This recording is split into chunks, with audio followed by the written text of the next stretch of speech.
तिरुपति बालाजी मंदिर की घटना आप लोगों ने सुना कि नहीं? किस किस ने सुना है? न्यूज देखते होंगे जो लोग।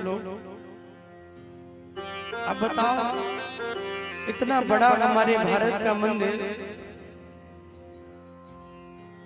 जिस मंदिर से हमारे सरकार को भी इतना लाभ होता है, व्यवस्था में भी, सरकारी व्यवस्थाओं में भी मंदिर का बड़ा सहयोग है, और उस मंदिर में ऐसी न्यूज आए कि उसमें गाय की चर्बी, सूअर की चर्बी, मछली का तेल मिला हो, और लाखों लाखों लोगों ने उस प्रसाद को पाया है।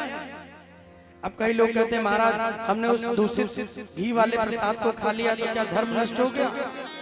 तो देखो एक चीज कहेंगे, अगर लड्डू समझ के खाए हो तब भले कुछ आपको सोचना है कि धर्म नष्ट हो गया, लेकिन अगर भगवान का प्रसाद मान के खाए हो तो आपका कुछ भी नष्ट नहीं हुआ है, क्योंकि प्रसाद का कोई कुछ नहीं बिगाड़ सकता।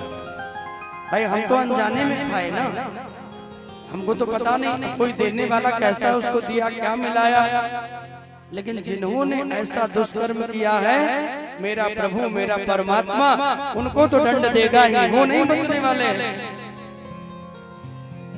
थोड़े से पैसे के लिए लोगों का धर्म नष्ट कर रहे हो। इतना बड़ा मंदिर है, इतना धन आता है, इतनी व्यवस्था है, इसलिए मैं बार बार कहता हूँ हमारे भारत में जितना मंदिर है उसकी व्यवस्था केवल और केवल सनातनियों के हाथ में होनी चाहिए, और लोगों की तरह एक सनातन बोर्ड बने, और सनातन बोर्ड में हम हिंदुओं की धर्म कर्म करने वाले लोगों की बात वहां सुनी जाए। जैसे और लोगों ने वक्फ बोर्ड बनाया है, अपना अपना एक अलग मैनेजमेंट बनाया है, मक्का मदीना से मुसलमानों को कंट्रोल किया जाता है, ईसाई लोग हैं उनका अलग से मैनेजमेंट चलता है, लेकिन हम हिंदुओं के लिए कुछ भी नहीं। इसलिए बार बार कथाओं में मैंने एक बात उठाई है कि सनातन बोर्ड की स्थापना हो, और उसकी स्थापना प्रभु श्री राम जी के चरणों में अयोध्या धाम से हो, जहाँ एक सनातन बोर्ड बने, और उसकी व्यवस्था सरकार, सरकारी तंत्र और अधिकारियों के हाथ में ना हो, उसकी व्यवस्था हमारे धर्म के सबसे बड़े प्रधानमंत्री शंकराचार्य जी अथवा बड़े धर्मगुरु महंत या फिर सनातनी भक्तों के हाथ में होनी चाहिए।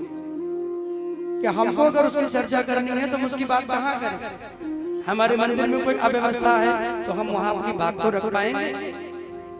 हमारे अपने हिंदू भाई में अगर कोई ऐसा है जो हिंदू होकर भी अधर्म कर रहा है तो उसकी चर्चा हम वहां कर पाए, हमारे लोग हो, हमारी बात सुनी जाए।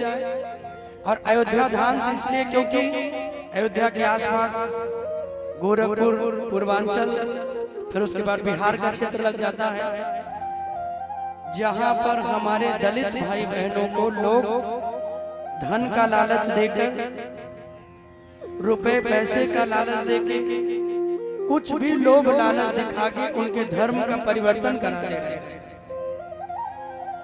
एक तो हम हिंदुओं की संख्या वैसे ही कम है, और उसके बाद भी हम और कम होते चले जा रहे हैं।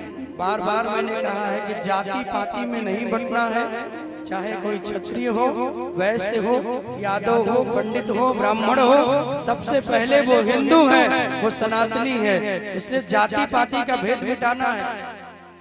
ये भेदभाव जब तक नहीं मिटेगा तब तक हिंदू सबल नहीं होगा, तब तक ये राष्ट्र मजबूत नहीं होगा। अरे जाति व्यवस्था तो भारत में बाद में आई, पहले तो हम मानव हैं, सब में वही रक्त बहता है, सब में वही व्यवस्था है।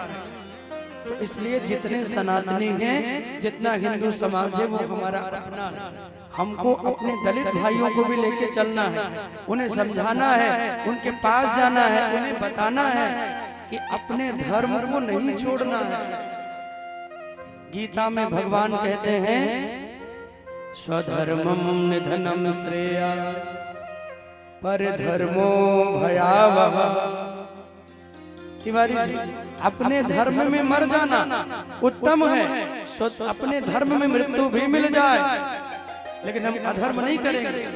धर्म के लिए सर भी कटाना हो और मृत्यु भी हो जाए तो भी भगवान का ही परम पद मिलेगा, लेकिन कुछ लोग के लिए, लालच के लिए हम अपना धर्म त्याग दें, दूसरे धर्म में चले जाएं, दूसरे पंथ में चले जाएं, दूसरे मजहब में चले जाएं,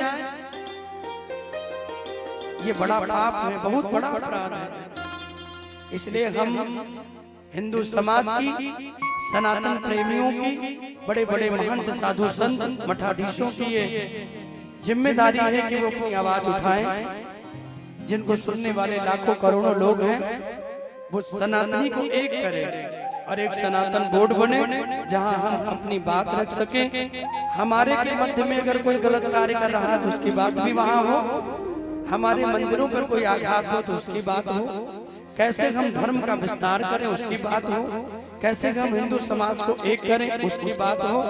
और हिंदू समाज में कोई दलित है, कोई गरीब है, तो उसके लिए जो हमारा समाज का बड़ा व्यक्ति है, जो धनी मनी लोग हैं, वो आगे आए और उस हिंदू समाज की मदद करें। ये व्यवस्था भी वहां से प्रारंभ किया जाए।